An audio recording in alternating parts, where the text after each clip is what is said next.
Three sets of people waiting on us to see us right here at the Mesa office. We had two pickets today. One at the Capitol. We withstood about, what, 8 to 12 to 10 or what it was, the police officers, state troopers. I think we had that right on about 2 minutes before you come seeing me right. You're seeing us right now at the Mesa office, but we do have to go quick. We'll show you some of the picket signs. We've got so much about the cheating going on, the cheating scandal in Atlanta. Mr. Cox, are you there? Mr. Cox?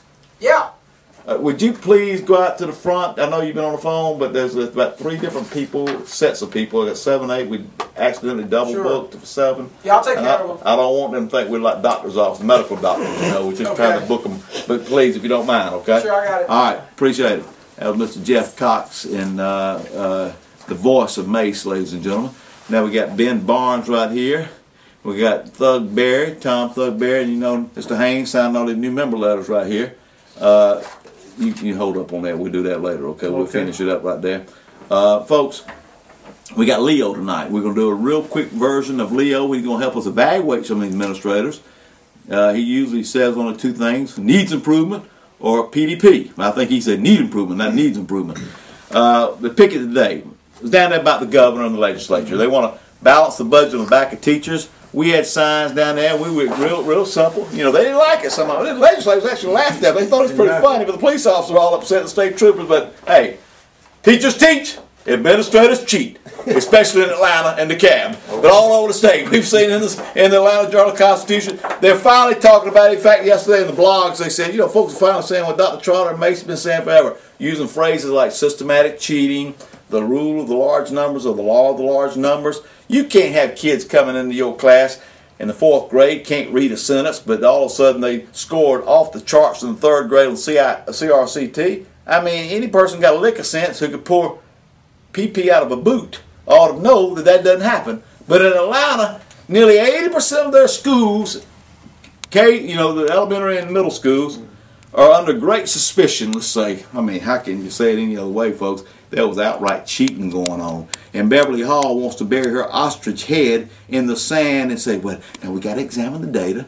Beverly, you ain't fooling anybody. We told you on Mace Live TV months ago. Again, there's cheating going on. But it's not just there. It's DeKalb County. We've been picking about systematic cheating, talking about it in the letters that we write, articles that we write, in grievances. Remember, Ron Ramsey shut down the grievances in DeKalb County. What did he shut it down on? What was the guy going to testify about? Systematic cheating. At what high school? What was that?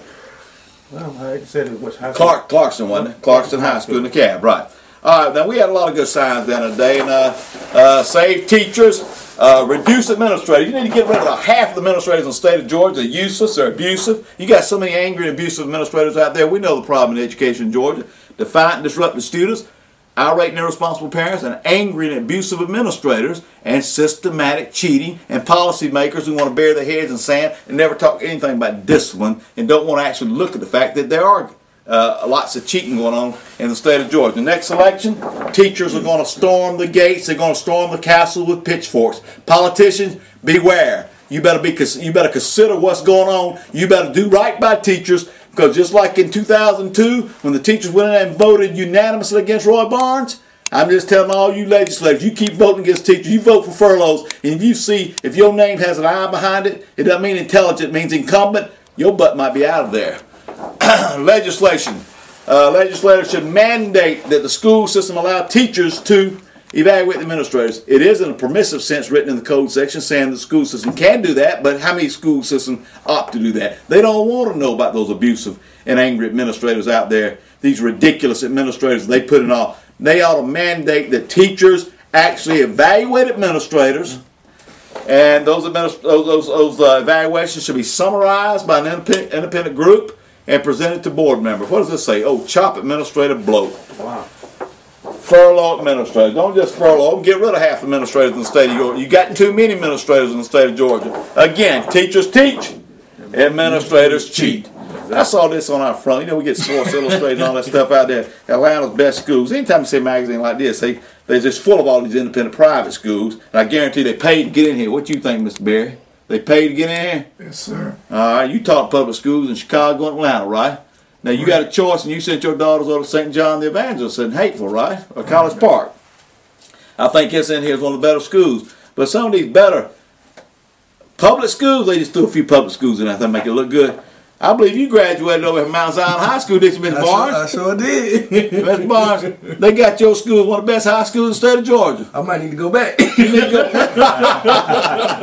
Clayton County got Rex Middle School. Now, I hate to say it, but I believe that's what they had that Facebook gate going on over there. Two of the ladies on Facebook beating up each other because they thought they had the same man or whatever. I don't know. It's one of the best middle schools in Georgia, it says. Wow. I don't believe this magazine. What is it, Atlanta Magazine? Maybe we'll stop subscribing to that. There you go. But we'll keep subscribing to it. We like, read about stuff like this.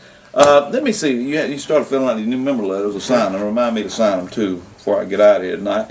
We got Leo the line, folks. Leo's cousin right here is Larry, and he's going to talk to us a little bit about some of these situations with principals and assistant principals in the state. By the way, down there today, they wanted, remember they getting up there and they saying we couldn't even across the street in front of the Georgia Supreme Court. I said, well, what about the United States versus Grace when the Washington, D.C. City Council set up an ordinance saying that you could not, what you trying to give me some minutes up there, you better get a bigger pen. I can't read that, Miss Renee. 6.5 minutes. That's how many we've used or how many we got left? Used. Okay, well, I guess Leo might come on a different session. He always says, how does he say how does he say that? How does he say that? I think he said PDP and Need improvement, right? But Larry, he's jealous of Larry, right? Larry's his cousin. Because Larry's got a little musical talents. And now, Leo, we won't go to that. We don't waste that, right? It's going to be fun when we get Leo up here, right? Now, for Leo, he'll show enough tell the principal whether or not they need to improve or to be put on a PDP. Exactly. He'll tell them. We might get a new segment because we got folks out there in the reception area waiting on to get back here. United States versus Grace, the Supreme Court ruled that anybody could picket them. The city council, I guess, Washington D.C. was going to protect the United States Supreme Court, but it went to the Supreme Court. The Supreme Court ruled no, they can't. But Georgia thinks so. No one can picket in front of their Supreme Court or in front of that particular side of the Capitol where they got so upset when we were today. Exactly. They were mad as all get out, weren't they? They were. One state trooper kept saying, "You can't video me, right?" Remember, I said, "Go and video him more. Get on out." I said, "You get paid by state funds. Video, get him on out here." I don't know where these people get off thinking they can't be videoed when they get paid by taxpayers' money, folks. Exactly. We had it out there. We also picketed down there at APS, Atlanta Public Schools, with Beverly Hall down there, right? That's where teachers teach and administrators cheat, right, in Atlanta, especially in Atlanta.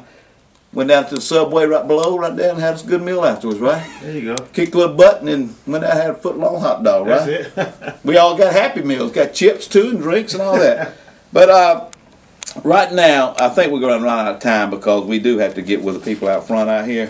We want to talk about several situations in Douglas County and DeKalb County, obviously. Talk about that Francis Thompson over at Harper Archer Middle School. We picked it over there early, did we? Tyrone Smith at Mays, Deion Jones, Brockbridge and Gwinnett, Yvonne Kidney. We might get the evaluation from Leo Line on that situation down at Chapel Hill Elementary School.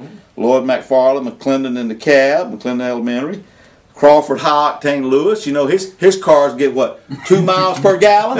He's trying to explain to the DA's office he had 3 fill-ups in one day? Exactly. And he said one time he was mortified that he put premium in there. Is he some kind of imbecile or something? He said he got people to pump them out. I wonder who at QT pumped that. And what did they do with the gasoline? Put it in the ditch over there? He said, you got somebody to remove it. Hey, Crawford, you don't remove premium gas. That ain't going to hurt nothing but your pocketbook. But guess what? You ain't spending the money anyway. You put it on the taxpayers in DeKalb County. That's a very likely story. No one in the states believing that story. Gasoline Gate, I think, is what's going to get that clown of a superintendent over in DeKalb County named Crawford Lewis. I'm getting the sign from Renee saying we run out of time, and so I guess we have Ronald Taylor. They finally let him go, I think, over there at McNair Middle School in Fulton, and we picketed him. Douglas High School in APS. Oh, that guy, we filed, one of our teachers, we insisted filed PSC thing, and he stepped down too, didn't he? No, they wanted his certificate, right? PSC. Right. Folks, we're over and out. Short one, Leo the Line. Next time we get on Mace Live TV, don't fail to be here. Thank you very much. Okay.